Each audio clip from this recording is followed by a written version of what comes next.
मसीह यीशु के नाम में आप सबकी सलामती हो। आज हम कलाम मुक़द्दस में से पढ़ेंगे खरूज 18 बाब।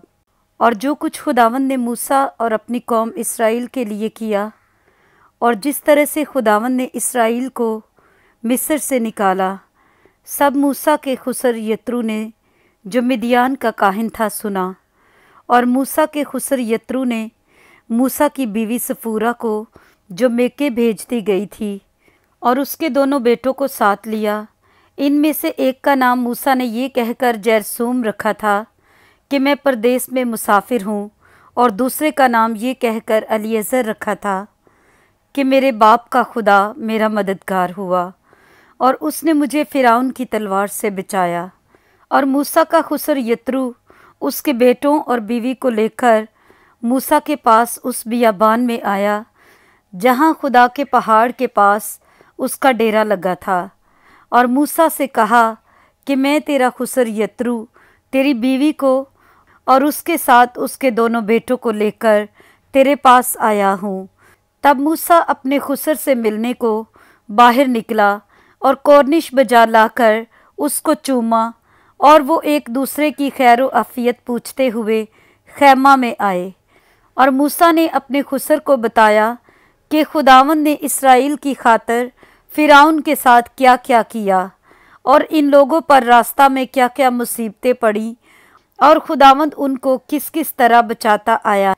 और यत्रू इन सब एहसानों के सबब से जो खुदावंद ने इस्राएल पर किए कि उनको मिस्रियों के हाथ से निजात बख्शी, बाग बाग हुआ।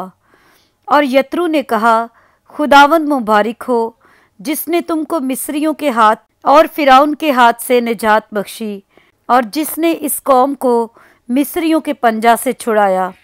अब मैं जान गया कि खुदावंद सब मबूदों से बड़ा है, क्योंकि वो उन कामों में जो उन्होंने गरूर से किए उन पर गालिब हुआ। और मूसा के खुसर यत्रू ने खुदा के लिए सोख्तनी कुर्बानी और ज़बिये चढ़ाए, और हारून और इस्राएल के सब बुजुर्ग मूसा के खुसर के साथ खुदा के हजूर खाना खाने आए। और दूसरे दिन मूसा लोगों की अदालत करने बैठा, और लोग मूसा के आसपास सुबह से शाम तक खड़े रहे। और जब मूसा के खुसर ने सब कुछ जो वो लोगों के लिए करता था देख लिया, तो उससे कहा, ये क्या काम है जो तू लोगों के लिए करता है? तू क्यों आप अकेला बैठता है और सब लोग सुबह से शाम तक तेरे आसपास खड़े रहते हैं? मूसा ने अपने खुसर से कहा, इसका सबब ये है कि ये लोग मेरे पास खुदा से दरियाफ्त करने के लिए आते हैं।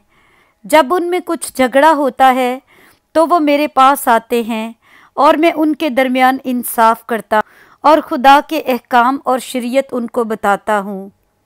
तब मूसा के खुसर ने उससे कहा कि तू अच्छा काम नहीं करता। इससे तू क्या, बल्कि ये लोग भी जो तेरे साथ हैं कतई घुल जाएंगे, क्योंकि ये काम तेरे लिए बहुत भारी है। तू अकेला इसे नहीं कर सकता। सो अब तू मेरी बात सुन, मैं तुझे सलाह देता हूँ, और खुदा तेरे साथ रहे। तू इन लोगों के लिए खुदा के सामने जाया कर, और इनके सब मामले खुदा के पास पहुँचा दिया कर। और तू रसूम और शरीयत की बातें इनको सिखाया कर, और जिस रास्ता इनको चलना और जो काम इनको करना हो वो इनको बताया कर।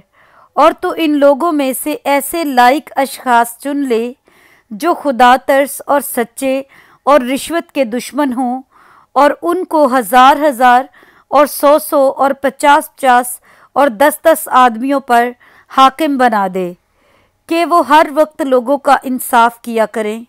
और ऐसा हो कि बड़े बड़े मुकदमे तो वो तेरे पास लाएं, और छोटी छोटी बातों का फैसला खुद ही कर दिया करें। यूं तेरा बोझ हल्का हो जाएगा, और वो भी उसके उठाने में तेरे शरीक होंगे। अगर तू ये काम करे और खुदा भी तुझे ऐसा ही हुक्म दे, तो तू सब कुछ झेल सकेगा, और ये लोग भी अपनी जगह इत्मीनान से जाएंगे। और मूसा ने अपने खुसर की बात मानकर जैसा उसने बताया था वैसा ही किया। चुनाचे मूसा ने सब इस्राएलियों में से लायक अशखास चुने, और उनको 1000 और 100 और 50 और 10 आदमियों के ऊपर हाकिम मुकर्रर किया। सो यही हर वक्त लोगों का इंसाफ करने लगे। मुश्किल मुकदमात तो वो मूसा के पास ले आते थे, पर छोटी छोटी बातों का फैसला खुद ही कर देते थे। फिर मूसा ने अपने खुसर को रुखसत किया और वो अपने वतन को रवाना हो गया। आमीन। पाक कलाम के पढ़े और सुने जाने पर खुदावंद की बरकत हो। आमीन।